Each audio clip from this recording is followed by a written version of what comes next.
சேலம் அருகே Vengampatti railway gate பகுதியில் சுரங்கப்பாதை அமைத்து தர வலியுறுத்தி மல்லூர் ரயில் நிலையத்தை முற்றுகையிட்டு தர்ணாவில் ஈடுபட்ட மக்களால் பரபரப்பு ஏற்பட்டுள்ளது.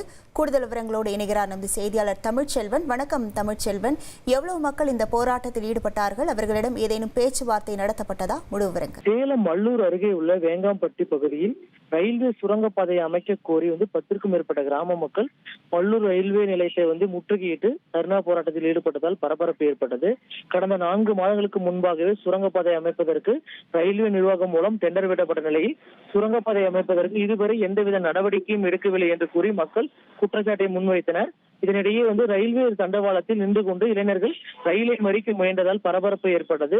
பாதுகாப்பு பணியில் இருந்த காவல்துறையினர் இளைஞர்களை அப்புறப்படுத்தினார்கள். இந்த போராட்டத்தின் கோரிக்கைகளை பதாகைகளாக ஏந்தி கொண்டு குறிப்பாக மல்லூர் ரயில்வே நிலையம் முன்பாக 1000க்கும் மேற்பட்டோர் போராட்டத்தில் ஈடுபட்டதால் பரபரப்பு ஏற்பட்டது.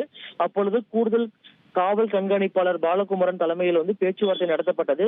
மேலும் தாசில்தார் நேரடியாக வருகை தந்து 1 வார காலத்திற்குள் பணி துவங்குவதற்கான நடவடிக்கை எடுக்கப்படும் என்ற உறுதி அளித்ததை அடுத்து போராட்டத்தை கைவிட்டு கலைந்து சென்றார்கள். உங்கள் விவரங்களுக்கு நன்றி தமிழ்ச்செல்வன்.